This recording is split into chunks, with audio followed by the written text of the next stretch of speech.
Yo, yo, yo, it's Teach and my buddy Daz the Hero, and we are back and better than ever, and we are very excited to be back. It's been a little while, but we're coming to you guys with Drum Island now. with our very special guest, Fame, aka Don't Make Me Famous, one of our good buddies in our production crew over here. And the myth, the legend. Yes, absolutely. Mostly myth.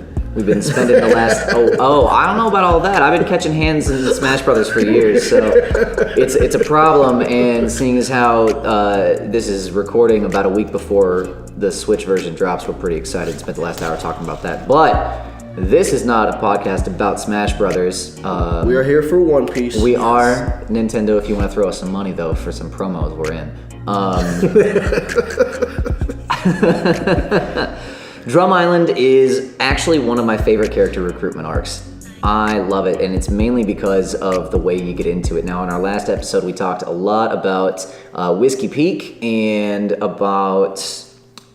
Oh shit, what can't I remember? It was Little Garden. It was Little Garden. And Little Garden and Whiskey Peak. And man, it bothers me that I forgot about that. But the coming off of that, Nami had contracted a very, very bad illness from that island where we met the characters Dory and Bragi with that just epic foreshadowing of the giant strength. And there's nobody that's a good enough doctor around to be able to help her out. Absolutely no one, and they're middle of the sea. So they end up going to this amazing kingdom, the Sakura Kingdom on Drum Island, that seems to be having some of its own issues. Yeah, and I really like this arc because it kind of fleshes out a little bit of the corrupt government and corrupt monarchy. I mean, of course, we get the new crew member that hasn't been revealed yet, but we get introduced to a new climate because we're not just on the seas or in a kind of beach type area. It's an entirely different region of the world now that we're in the Grand Line. So we're gonna start to see next level opposition, next level world building, next level everything here. And this is kind of the real kickoff to that now that we're getting a new crew member. And we mentioned a couple times their episode structure in our earlier videos, and this one really exemplifies that, of creating a whole story about an island that you care very deeply about, with characters that you care very deeply about, especially with Nami being so deathly ill. And so, very early on, we meet a couple of really interesting characters as they're walking through the woods and find their way into this town with some guards that aren't very nice. What were those names again? I can't quite remember, but these guys were actually largely throwaway characters. We had the knight's girlfriend, but a lot of this is just kind of those part of those characters to kind of get you in. Really get you that world building. Somehow. It's the same idea of like how much you care about the random extra Pokemon that Ash has around. Like they're kind of the guys that lead you to that important character that you're going to meet in the arc. So they're not necessarily going to be the focal point, but they're going to be the crew's direct connection to the main opposition and what they're just going to be dealing with while they're in this region for a period of time. Well, let's get into some of this story analysis now that we've talked about why this arc is actually important. Take it away.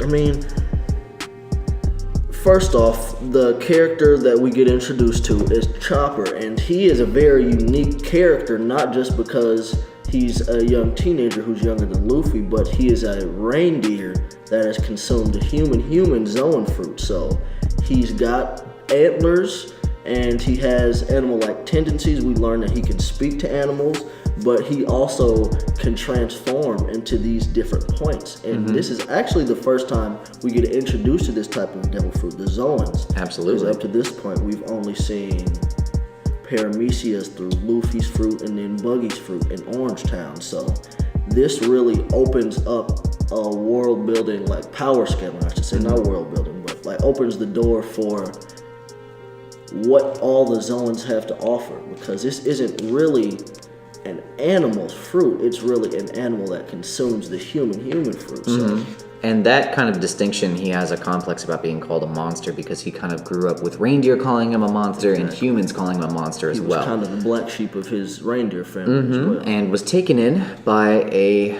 doctor who was kind of known as a quack on the island.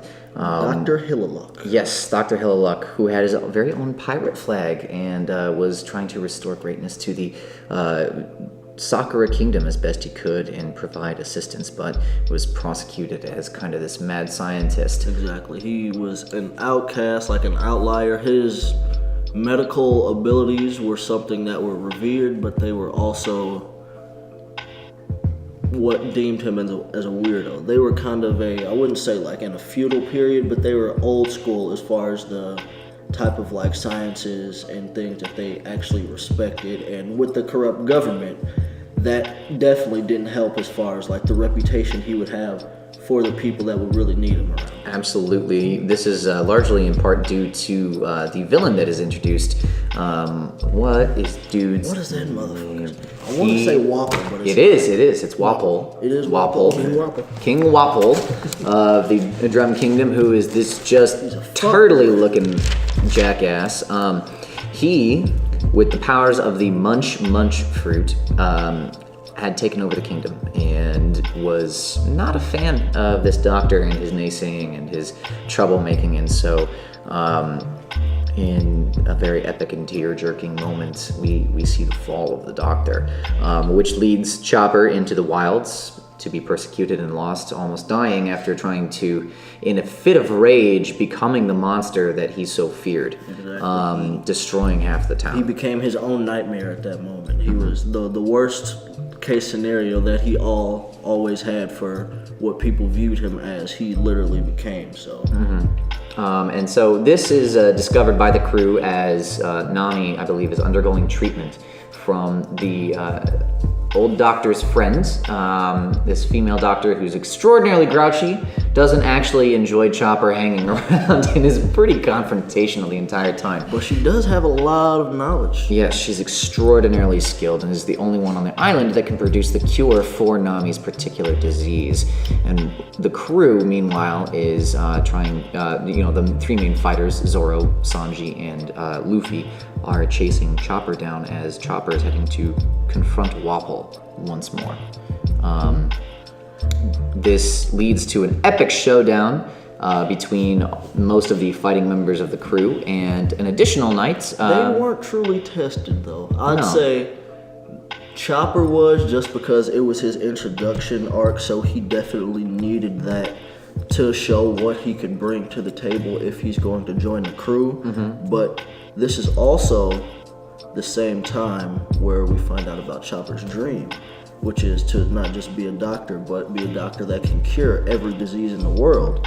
And based on his relationship with like Dr. Hillaluk in the past, and who was terminally ill, and I neglected to mention, which he really wanted. That's kind of the fuel to the fire in the first place, because he was the first person that gave him a chance, and he really had that deep connection too. So for him to have that great a loss, that is really what pushed him to such a goal that seems as outlandish as the rest of the Straw Hat crew members. And we also see Luffy acknowledging that there's more than one way to win a fight in this particular arc, when he realizes that, when you realize that Chopper is trapped not just by the presence of his enemies, but by just their existence, by the image of their power as well. And so Luffy shoots up to the top of the castle to end the fight by destroying Wapple's flag and removing it. And that's a little bit of foreshadowing, because it's not the last time the Straw Hats are really going to be going against a corrupt monarchy, but just an organization or a system in general. That'll happen much later into the story, but just keep that moment in mind when, like, just Luffy with that flag and just trying to bring down whatever system is in power at the time. Yeah, in the idea of crew members being trapped by several different circumstances. We saw him recognize this when he freed Nami by destroying her work for Arlong. Yeah, at Arlong Park. We saw this with Luffy and Zoro, where he was willing to free him. So, I mean, we see at this point, Luffy is really willing to challenge any type of person in power or system in power, and where he's at, to get his crew members along with him and to help them along their own journeys to achieve their dreams along with his. And a lot of this has to do with his underlying value of just like everyone should be as free as they possibly can. That's why he wants to be the Pirate King, and that's what he wants his friends to experience. And as soon as you have a conversation with Luffy, you're his friend. Exactly.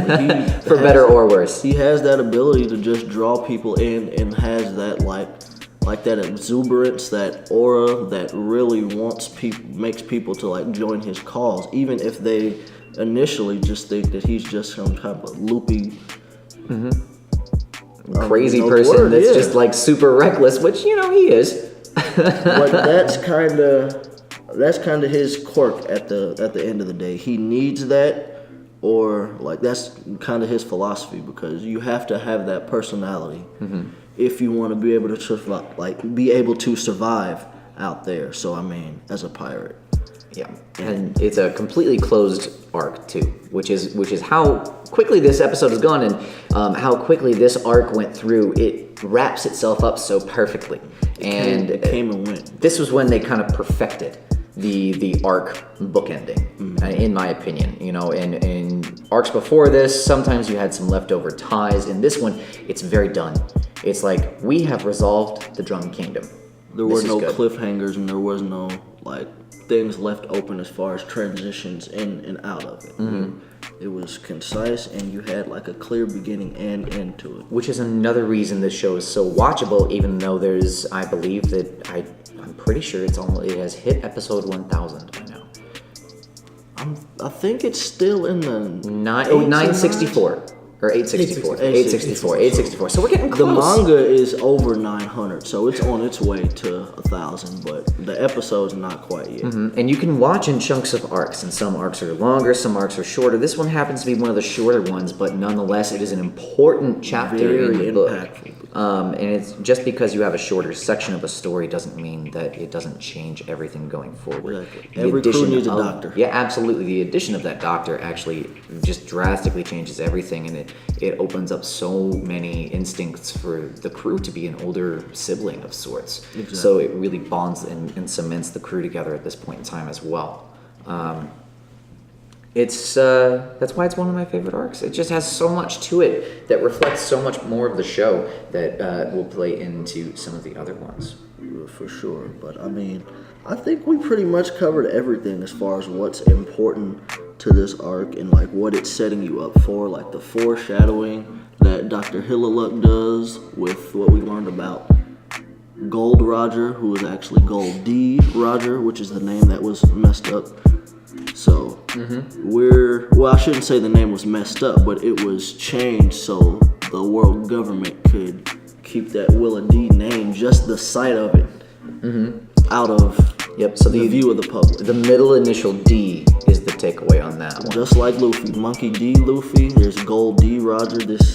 We don't really have any context to what the significance of that is, but there are going to be some reoccurring names and characters that we see that have that, and they hold great relevance.